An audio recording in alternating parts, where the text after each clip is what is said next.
Welcome back to the YouTube channel Malawi and Cameras. Akula nkhani ndimene nkhani pano ndi nkhani ya pakati pa Prophet Shepherd Bushiri ndi Stephen Kayuni akuti tu wapanga instruct wauza maloya ake kuti akulu munthu uyu afunika ndithapire ku court tikamufuse bwinobwino ndi chifukwa chani analetsa mwana kukwera ndege kupita ku Kenya kukalandira thandizo la mankhwala mpaka mwana uja kumwalira.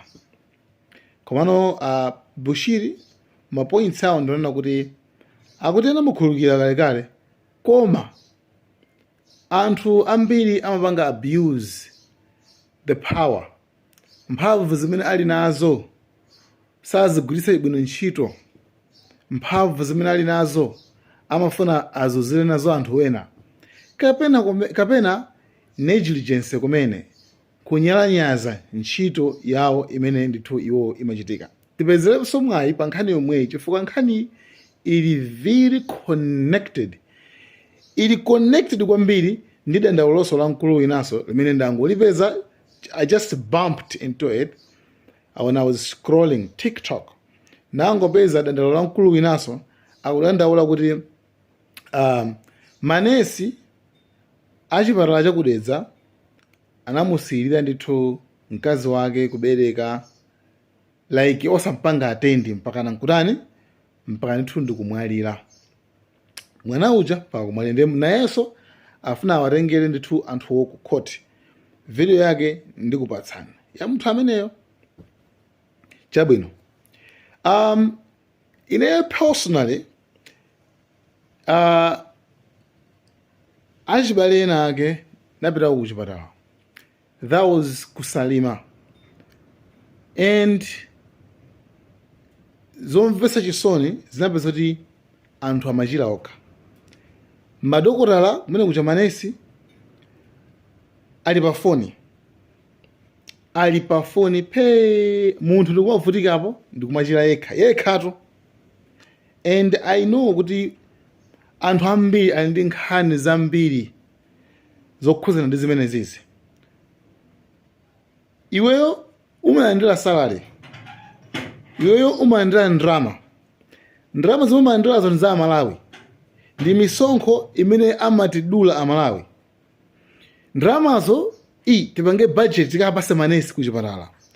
Inu kuchipatala kuja ndikumasiya anthu azimayi azibereka okha.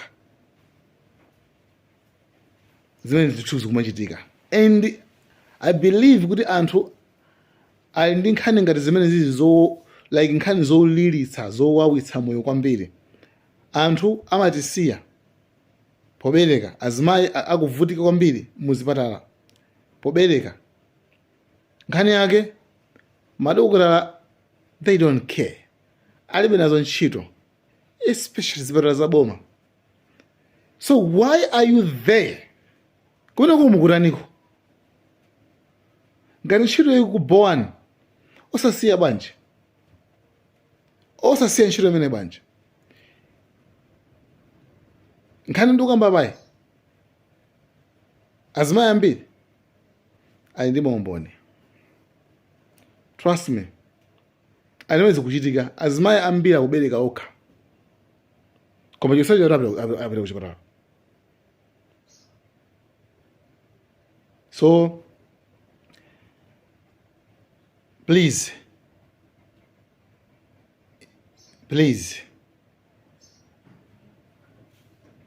akazi aine anapangidwa poison limodzi ni mwana waine amakanidwa kupita kupangidwa treat mpaka na tinantu amwina mwana atintumize ku Malawi. We sent our child here kunoko ku Malawi.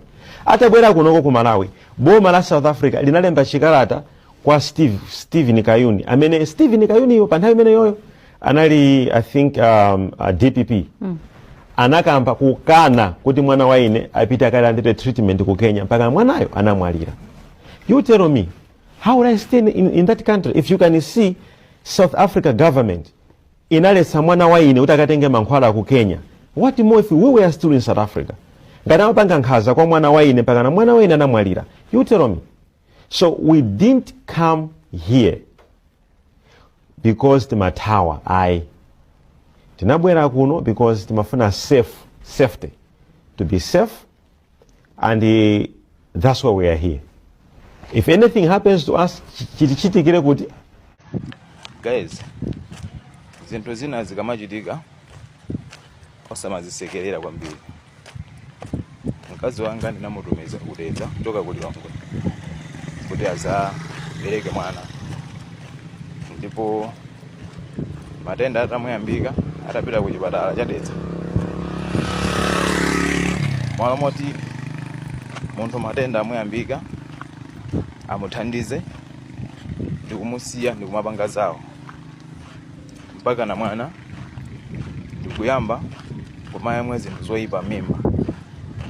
Just imagine zinthu zazimayendera maminutes, munthu kuyamba kumva kuwawa chama 4 o'clock banda kuja ndikumaka mu kupanga operation 12 o'clock. Does it make sense? Munde mwana wanga anamwalira munjira yotero okulakula myezi 11 myezi 10 ndi masiku. So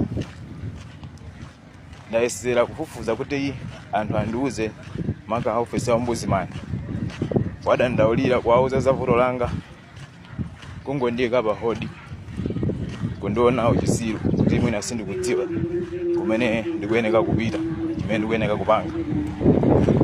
So ababa ndikupita komweko ndikafufuze ndekha, ndipo aliyense amene akhuzidwe pankhani ya imfa ya mwana wanga. Personally, I'm ready. I'm going to do with them one by one. Well, this is bullshit. And this is the second time kuti mkazi wanga achitike zimenezo. Lendo winaso anakana kumusuka ati zipangizo zaonongeka mpaka na mkazi wanga atapanga miskale nditapita naye pa chipatala chadedza cha banja la Nsogolo kukamusuka. Komanso mwana wanga wamwalira ngati dzulo panangotha tsiku linalo mtsikana winanso ndi mwana wake yemwe onse kumwalira. Kani yake ma negligence, zinthu zochita kukonza, they don't care about the other's life. So I think this is bullshit and this is enough.